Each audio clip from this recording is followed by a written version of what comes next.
Let's talk about dental fracture. So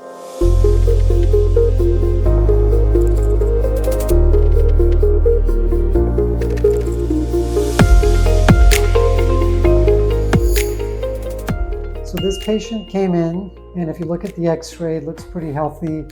There's a big filling in there, but he's in a lot of pain, constant pain, chewing pain.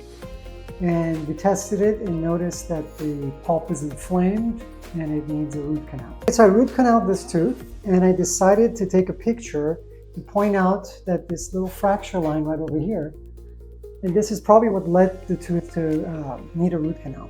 And what happens is there's a pathway for bacteria to get inside the tooth.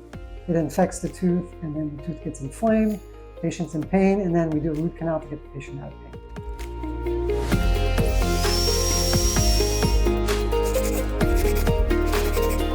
After the root canal, we did a crown for him. We did a CEREC crown, and you can see the root canal and crown. And after this, the patient should be without pain. The whole procedure took us about 2 hours.